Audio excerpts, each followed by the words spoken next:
마당을 나온 암탉, 마당 식구들. 늙은 개는 제 집에서 몸을 반쯤 내놓고 엎드려 있었다. 막 잠이 쏟아지는 참인지 눈이 개슴츠레했다. 그런데 청둥오리가 말라빠진 암탉을 데려오는 것을 보자 눈이 커졌다. 푹 젖은 데다가 목에 깃털이 죄다 뽑힌 암탉 때문이었다. 지독한 냄새를 풍기는군. 개가 앞으로 나섰다. 잎사귀는 청둥오리에게 더 바싹 다가섰다. 그럴 거 없어. 암탉일 뿐이야. 청둥오리가 개의 기분이 상하지 않도록 부드럽게 말했다. 그러나 개는 얼굴을 찡그리고 잎삭 주위를 빙빙 돌았다. 덥석 물고 싶어서 기회를 엿보는 태도였다. 아무나 들여보낼 수는 없어. 난 빈틈없는 문지기라고. 개가 이빨을 드러내고 으름장을 놓았다. 그 소리에 놀란 오리들이 헛간에서 하나둘 얼굴을 내밀었다. 또 난 게 아니었니? 우리 그렇게 생각했는데. 저런 게다가 꽁무니에 뭘 달고 온 거야? 덜 엉망으로 뽑혔잖아. 족제비 밥상에서 막 도망쳤나 봐. 오리들이 꽥꽥거리며 웃어댔다. 청둥오리는 잠잠고 있었다. 그러나 잎삭은 청둥오리가 목 깃털을 곤두세우고 부르르 떠는 걸 보았다. 잎삭은 청둥오리에게 미안했고 놀림감이 된 것이 부끄러웠다. 어이 나그나해, 너 하나만으로도 우리는 잠자리가 불편해. 그런데 어디서 병든 닭까지 끌고 온 거야? 쫓아버려. 병으로 옮길지도 몰라. 오리들이 입을 모아 잎삭에게 당장 떠나라고 소리쳤다. 걔도 의기양양해서 크르릉거리며 말했다. 알아들었겠지. 얼씬거릴 생각 마라. 잎삭은 겁에 질려 목을 옴추렸다. 그러나 갈 곳이 없었기 때문에 청둥오리 뒤에서 떨어지지 않으려고 했다. 나는 병을 옮기지 않아. 아무도 방해하지 않을 거고. 그리고 잎삭은 울먹였다. 닭장을 나오기만 하면 될 줄 알았는데 마당 식구들이 조금도 낯설지 않은데. 그리고 나도 마당에서 살고 싶었어. 오래전부터. 무슨 소리? 너는 양계장 암탉이잖아. 그러면 닭장에서 알이나 낳아야지. 그렇지만 나는... 잎삭은 마당에서 쫓겨나지 않으려고 버텼다. 그럴수록 개는 험악스러워졌다. 코를 벌름거리며 들이대는 바람에 잎삭은 몇 번이나 엉덩방아를 찧었다. 그때마다 오리들이 요란하게 웃어댔다. 잎삭은 끝내 울음을 터뜨리고 말았다. 그때였다.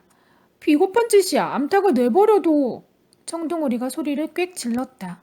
어떤 오리의 목청도 그보다 우렁차지 못할 것이다. 어떻게 하면 좋을지 의견을 묻고 싶었는데 이렇게 몰인정하다니. 몰인정하되 자기를 헛간에 살도록 한 게 누군지 잊었나 봐. 오리들 가운데 하나가 중얼거렸다. 그러자 청둥오리가 더욱 화를 냈다. 암탉은 구덩이를 빠져나왔어. 거기에서 살아나온 암탉이 또 있어? 족제비까지 눈독 들이고 있었는데 용감하게 벗어났다고. 오리들이 놀라는 눈치였다. 정말 족제비였다니까? 너희들이라면 그럴 수 있어? 뒤뚱거리기만 하다가 끝나버렸을걸?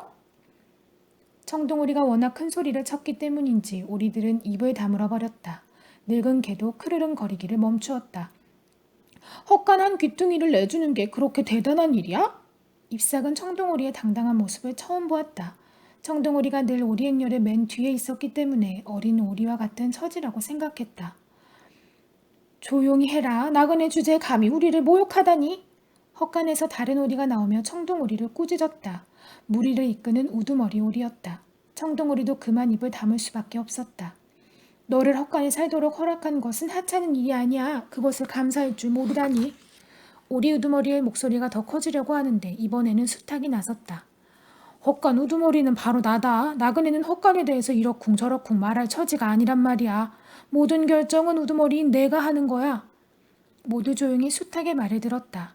그의 목소리는 아침에 꼬끼요 할 때처럼 날카로웠다. 소란을 더 일으키면 용서하지 않겠다. 밤이 늦었으니 족제비가 근처에 왔을지도 몰라. 암탉은 헛간에 들어가도 좋다. 하지만 오늘 밤뿐이야. 어차피 닭장문도 닫혔으니까.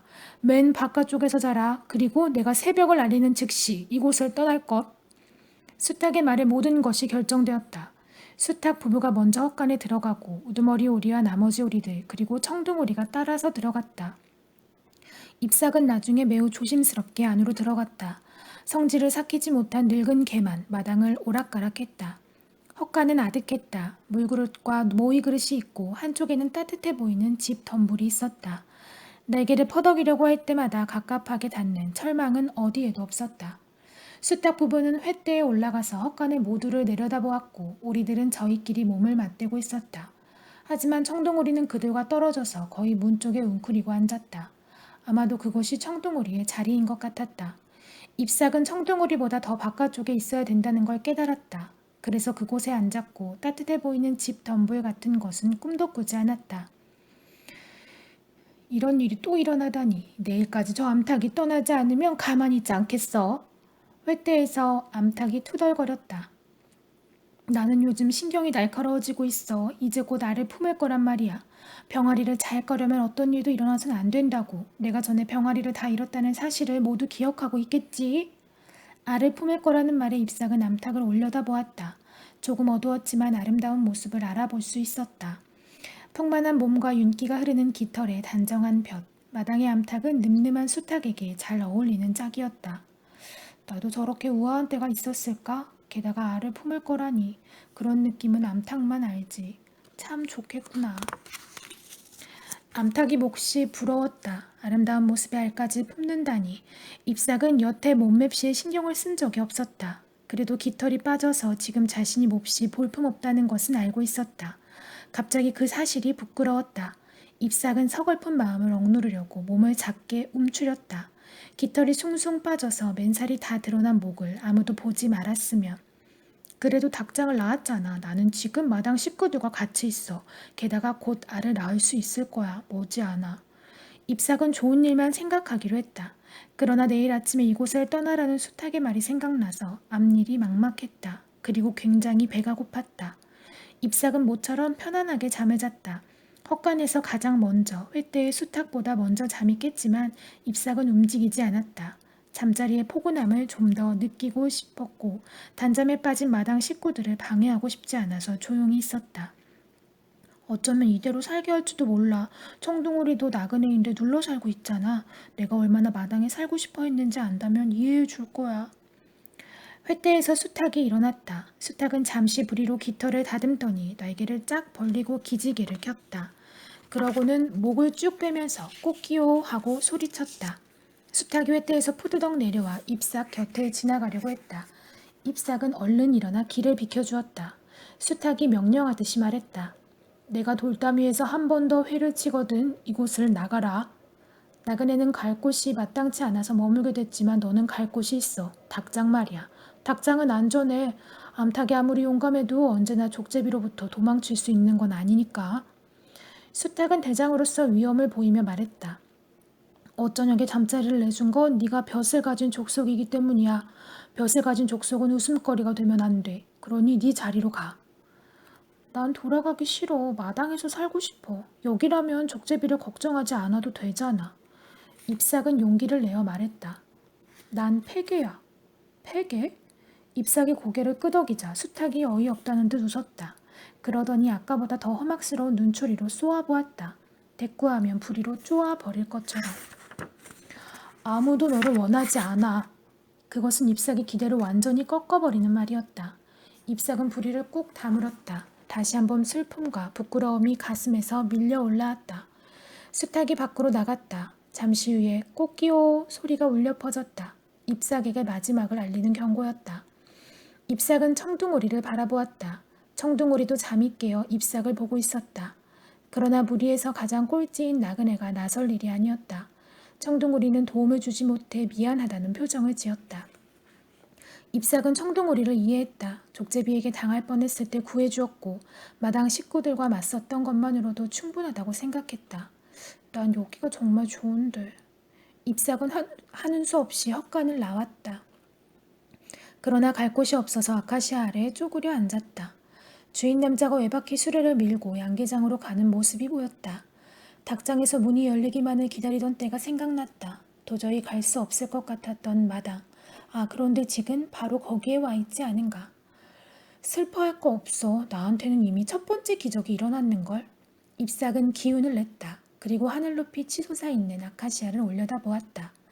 알을 낳을 거야. 병아리도 볼 수 있겠지. 그래, 나는 죽지 않았으니까. 갑자기 뱃속에 창자가 요동을 쳤다. 주인 여자가 마당 식구들에게 아침을 주는 바람에 더욱 시장해졌다. 군침이 돌아서 그대로 있을 수가 없었다. 나도 먹을래. 잎삭은 벌떡 일어나 모이가 담긴 함지박을 향해 곧장 달려갔다. 먹은 것도 없는데 어디에서 그런 힘이 솟았는지 모를 일이었다. 그러나 함지박에 닿기도 전이었다. 건방지게 어딜? 오리가 넓적한 부리로 잎삭의 목을 사정없이 물었다. 털도 없는 목을 물려서 잎삭은 거의 까무러칠 지경이었다. 꺼져 당장! 무섭게 쏘아붙인 뒤 오리는 함지박의 머리를 받고 먹어대기 시작했다. 함지박에 빙 둘러서서 꽁무니를 쳐들고 먹는 오리들. 비집고 들어갈 틈이 조금도 없었다. 잎삭은 나동그라진 채로 수탉 부부의 함지박을 보았다. 함께 먹어도 될 만큼 자리가 넉넉했지만 어림없는 일이었다. 늙은 개의 밥그릇을 빼앗을 정도로 수탉은 욕심이 많고 사나웠다. 늙은 개 역시 잎삭이 엄두도 못 낼 상대였다. 올바퀴 수레를 밀고 나온 주인 남자가 잎삭을 보았다. 알을 꺼내려 가던 주인 여자도 걸음을 멈추었다. 용케 살았네. 주인 여자가 말했다. 주인 남자도 고개를 끄덕였다. 목숨이 질기군. 닭장에 다시 넣을까? 아참, 알을 못 낳지. 그럼 잡아먹기라도 할까? 잎삭은 겁이 덜컥 났다. 그러나 주인 남자가 얼른 고개를 저었기 때문에 안심했다. 병들었는데 뭘 저러다가 죽겠지. 족제비한테 당하거나. 주인 남자와 여자는 잎삭을 그냥 두기로 한 모양이었다.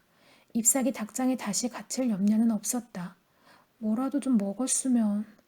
입안에 아무것도 없는데 삼키는 신용을 몇 번이나 했다. 닭장에서도 암탉들이 한창 모이를 먹고 있을 터였다. 어찌나 배가 고픈지 창자가 베베 꼬이는 듯했다. 마당 생활이 생각보다 눈물겨웠지만 그래도 잎삭은 닭장 쪽으로는 눈길도 주지 않았다.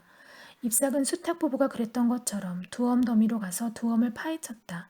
뭐가 있는지 알지도 못한 채. 아, 이건 맛있어 보이는 지렁이가 꿈틀거리고 있었다. 잎삭은 지렁이가 얼마나 좋은 먹이인지 금방 알아차렸다. 그것은 정말 기막힌 먹이였다. 내 간식에서 비켜! 암탉이 쫓아오더니 잎삭의 머리를 앙칼지게 쪼았다. 잎삭은 비명을 지르며 물러나야 했다. 암탉은 그래도 성이 풀리지 않았는지 잎삭의 온몸을 쪼았다. 그리고 기어이 마당에서 몰아냈다. 온몸이 쑤시듯 아팠다. 그러나 아픔보다 배고픔이 더 견디기 어려웠다. 잎삭은 텃밭으로 갔다. 거기에서 파릇하게 자란 배추를 조금 뜯어먹었다. 이슬이 맺혀 있어서 목을 축일 수도 있었다. 하지만 수탉 부부가 또 달려올 게 뻔했다. 잎삭은 스스로 텃밭에서 나왔다. 그런데 밭은 거기에만 있는 게 아니었다. 마당에서 멀기는 해도 밭은 얼마든지 있었다. 먹을 것이 얼마든지 있는 셈이었다. 아, 잎삭은 두 다리에 힘을 주고 가슴을 폈다. 그리고 목청을 돋워서 기쁘게 꾹꾹거렸다. 수탉 부부가 이렇게 넓은 밭을 다 차지할 수는 없을 테니까. 친구. 잎삭은 하루 종일 밭에서 지냈다. 배추벌레를 잡아먹기도 하고 발톱으로 땅을 후벼 판 뒤에 배를 깔고 시원하게 낮잠도 잤다. 닭장에서 상상했던 것보다 훨씬 더 많은 일을 해볼 수 있었다.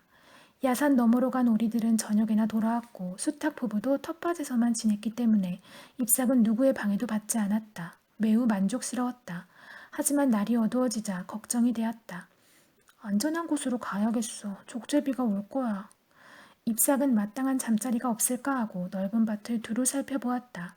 하지만 몸을 감출 만한 곳이 없었다. 잎삭은 마당으로 다시 갔다.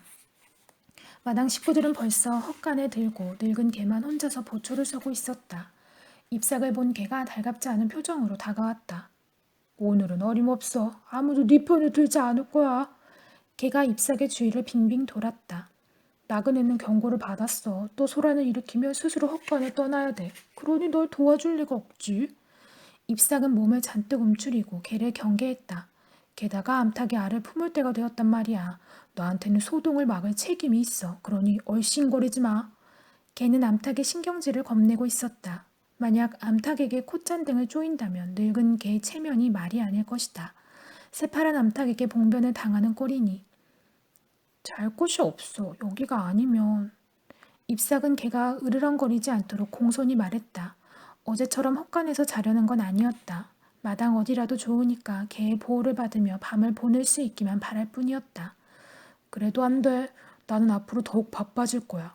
암탉이 조용한 곳에서 알을 품고 싶어 하기 때문이지. 바로 저기.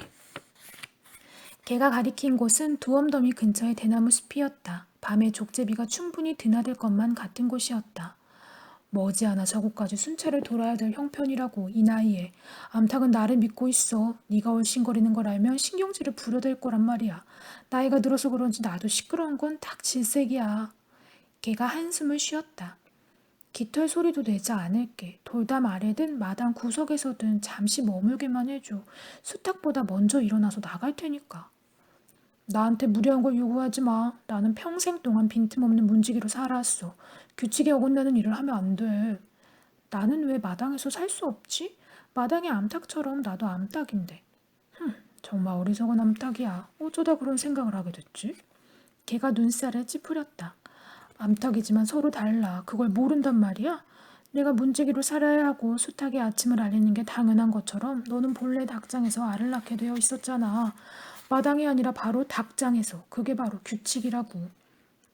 그런 규칙이 싫을 수도 있잖아. 그럴 때는 어떡해? 쓸데없는 소리. 걔는 고개를 절레절레 흔들며 제 집으로 갔다. 잎삭은 걔에게 어떤 도움을 받지 못할 거라는 사실을 깨달았다. 그리고 성질을 잘못 건드리며 오늘 아침처럼 모욕을 당한다는 것도 알았다. 아무도 너를 원하지 않아 하던 수탉의 말도 떠올랐다. 잎삭은 마당을 나왔다. 그러나 여전히 갈 곳이 없었다. 하는 수 없이 마당 끝으로 가서 아카시아 아래 발톱으로 후벼 파기 시작했다. 아랫배가 폭 들어갈 정도의 구덩이가 생길 때까지. 마당을 벗어난 곳이기 때문에 걔는 잎삭이 하는 짓을 눈을 끔뻑이며 바라볼 뿐이었다. 발톱이 아프도록 땅을 파헤치는 동안 잎삭의 가슴은 슬픔과 분노로 뒤범벅이 되었다. 할 수만 있다면 마당을 떠나고 싶어. 암탉이 대나무에서 알을 품기 시작했다. 가끔 두엄더미로 나와 벌레를 잡아먹을 뿐 암탉은 텃밭에도 나오지 않고 오로지 알을 품는 일에만 열중했다. 그 모습을 보면서 잎삭은 우울증에 빠지고 말았다. 벌써 며칠째인가 알을 낳지 못한 것이. 닭장에 있을 때야 그럴 마음이 통 없었다지만 이제는 목에 깃털도 자랐고 건강해졌는데 알을 간절히 원하는데도 낳을 것 같은 느낌이 들지 않았다. 가슴이 뿌듯해지고 혼자 있어도 충분히 행복해지는 그런 느낌 말이다. 나한테는 소망이 있어. 알을 품어서 병아리의 탄생을 보는 것. 하지만 어쩌면 끝내 알을 낳지 못할 거라는 생각이 들곤 했다. 그럴 때마다 잎삭은 갑갑했다. 들판을 쏘다니고 싱싱한 먹이를 찾는 일밖에는 할 게 없는 생활이 철망 생활과 별로 다르지 않았기 때문이다. 쓸데없는 생각은 몸에 해로워. 나는 알을 낳을 거야. 그렇고 말고 보금자리만 있다면. 잎삭은 자신을 위로했다. 밤마다 족제비를 걱정하며 잠을 설치는 곳에서 알을 낳을 수는 없다고. 그러나 그건 핑계였다. 어둠 속에서 족자비의 눈이 번뜩이는 통에 뜬 눈으로 밤을 지샌 일은 종종 있었다. 하지만 그때마다 걔도 족제비의 냄새를 맡고 으르렁거렸다. 결국 족제비는 근처에 오지 못했고 잎삭은 마당으로 냅다 뛰지 않고도 무사할 수 있었다. 만약 그럴 수 없다면 뭘 바라며 살까? 잎삭은 쓸쓸했다. 청둥오리 때문에 더욱 쓸쓸했다. 얼마 전 청둥오리에게 짝이 생겼다. 청둥오리 곁에는 언제나 깃털이 뽀얀 오리가 붙어 다녔고 그들은 장난도 곧잘 쳤다. 오리의 무리를 따라서 저수지에 처음 가던 날 잎삭은 청둥오리가 뽀얀 오리에게 물장난을 치고 등에 올라타는 모습을 보았다. 늘 외로웠던 청둥오리에게 짝이 생겨서 다행이었다. 그러나 청둥오리의 외로움이 전염병처럼 잎삭에게 옮겨오고 말았다. 단짝이 생긴 뒤부터 청둥오리는 달라졌다. 오리떼의 끄트머리를 따라다니지 않았고 아예 헛간으로 돌아오지 않는 날도 있었다. 그러면 잎삭은 마음이 불안해서 잠을 잘 수가 없었다. 잎삭이 밭에서 아침을 먹을 때였다. 오리들이 야산의 모퉁이를 지나 저수지로 가고 있었다. 오늘도 무리의 끝에 청둥오리는 없었다. 나그네는 어디로 갔을까? 잎삭은 오리의 행렬이 야산의 모퉁이를 돌아 사라질 때까지 바라보다가 그들을 따라갔다. 청둥오리를 본다면 마음이 놓일 것 같아서였다. 그러나 저수지에도 청둥오리는 없었다. 뽀얀 오리도 보이지 않았다. 떠난 거야. 가버렸다고. 잎삭은 몹시 섭섭했다. 친구인 줄 알았는데 한마디 인사도 없이 떠나다니. 진짜 그런 낌새를 챘더라면 마음으로라도 작별을 했을 텐데. 떠나고 싶은 건 바로 나야. 나야말로 마당을 떠나고 싶어. 잎삭은 처음으로 닭장이 그리웠다. 그때는 그래도 알을 낳을 수 있었다. 다른 암탉처럼 살았다면, 그랬다면 사는 게 쓸쓸하고 지겹지 않았을걸. 이제는 모르겠어. 내가 뭘 할 수 있을지. 잎삭은 우두커니 서서 마당으로 가는 길을 바라보았다. 갑자기 그 길이 무척 멀게 느껴졌다. 가고 싶지 않아. 이상한 일이었다. 청둥오리 때문에 마당에서 살려던 게 아니었는데도 청둥오리가 없으니까 그곳에 돌아가고 싶은 마음이 사라지고 말았다. 더위를 피해서 잠이나 실컷 자고 싶을 뿐이었다. 마당 식구들은 날 싫어해. 잎삭은 마당에 돌아가지 않기로 마음먹었다. 더 이상 아카시아 아래에서 헛간을 바라보며 살기가 싫었다. 야산자락에 찔레 덤불이 보였다. 전에는 눈여겨보지 않아서 잘 몰랐는데 적당히 우거진 모양이 더위를 피하기에 좋아 보였다. 보금자리가 꼭 마당에 있어야 할 필요는 없지. 잎사귀 들판을 지나서 찔레 덤불로 거의 다 갔을 때였다. 남대없이 외마디 비명 소리가 났다. 꽥! 순간 털이 쭈뼛 곤두섰다. 비명 소리가 워낙 짧아서 들판은 금세 조용해졌다. 근데 뭔가 심상치 않은 게 눈앞을 쓱 지나갔다. 뭉툭한 꼬리 같은 것이 고사리가 우거진 곳으로 스며들듯 없어져 버린 것이다. 고사리 잎이 잠시 움직였을 뿐 어떤 소리도 나지 않았다. 잎삭은 꽤 오랫동안 박힌 듯이 서 있었다. 심장이 서늘해지도록 아픈 소리가 가슴벽에 이리저리 부딪히는 느낌이었다. 현기증이 나고 눈앞이 붉은 빛으로 가득 찼다. 천천히 눈을 떠서 붉은 빛을 몰아낸 잎삭은 주의 깊게 사방을 살폈다. 나그네. 깨름칙했다. 죽음의 구덩이에서 느낀 것처럼 소름 끼치는 기분. 그렇다면 당장 이곳을 떠나야 하는데도 무슨 일인지 알고 싶은 호기심 때문에 잎삭은 찔레 덤불 쪽으로 계속 걸어갔다.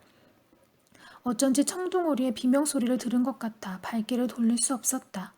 정신을 바짝 차려야지. 괜찮아. 아무도 날 해치지 못해. 잎삭은 용기를 잃지 않으려고 발톱에 힘을 주고 눈을 부라린 채 한 발 한 발 걸어 나갔다. 틀림없이 나그네 목소리였어. 그렇게 겁먹은 비명은 처음이야. 각오를 단단히 했다. 어떤 공격을 받더라도 물러서지 않겠다고.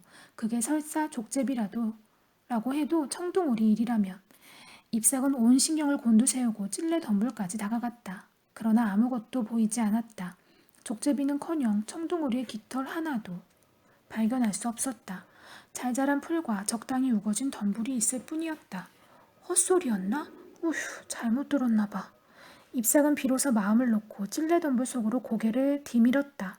고사리까지 우거져 있어서 보금자리로 괜찮은 장소였다. 그런데 그 안에 뭔가 있었다. 세상에, 저게 뭐지? 너무 놀라서 잎삭은 고개를 빼고 눈을 깜짝거렸다. 그리고 다시 얼른 고개를 쑤셔놓고 보았다. 예쁘기도 해라. 약간 푸른빛이 도는 흰 알이었다. 아직 깃털에 쌓이지도 못한 하나의 알. 크고 잘생겼지만 어미가 품었던 흔적은 전혀 보이지 않았다. 잎삭은 알의 어미가 근처에 있지 않을까 하고 주변을 둘러보았다. 하지만 아무도 없었다. 가슴이 마구 뛰었다. 누가 나왔을까? 이럴 때는 어떡하지? 어쩌면 좋아? 잎삭은 꼬꼬거리며 덤불 주변을 오락가락했다. 누구 알인지 몰라도 그냥 둘 수는 없었다. 따뜻하게 감싸주지 않으면 죽을 것만 같아 마음이 조마조마했다.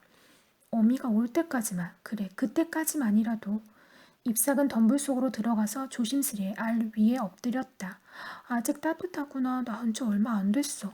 하마터면 큰일 날 뻔했지. 내가 너를 품어주마. 무서워하지 마라. 두려운 마음이 씻은 듯이 사라지고 평온해졌다. 조금 뒤에는 여태 느끼지 못했던 색다른 기쁨마저 솟아났다. 잎삭은 눈을 지그시 감고 가슴 밑에 생명이 전하는 따뜻함을 느꼈다. 찔레 덤불 속은 밖에서 볼 때보다 훨씬 아늑했다. 저녁이 되자 떡갈나무 그늘보다 빨리 어두워졌고 바람 소리도 작게 들렸다. 난 이제 알을 못 낳아. 말은 안 했어도 사실이야. 하지만 이젠 괜찮아. 알을 품게 됐는 걸 그토록 바라던 걸 이루게 됐잖아. 잎삭은 어둠 속에 누가 있기라도 한 것처럼 말했다. 겨우 하나뿐이지만 괜찮아.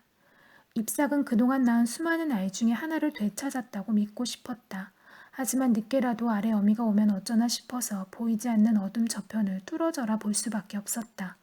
다행스럽게도 밤이 깊도록 찔레 덤불로 돌아온 어미는 없었다. 풀벌레 소리마저 잦아들 무렵 잎삭은 부리로 가슴털을 뽑아냈다. 따뜻한 몸으로 알을 느끼며 품어야 하기 때문이다.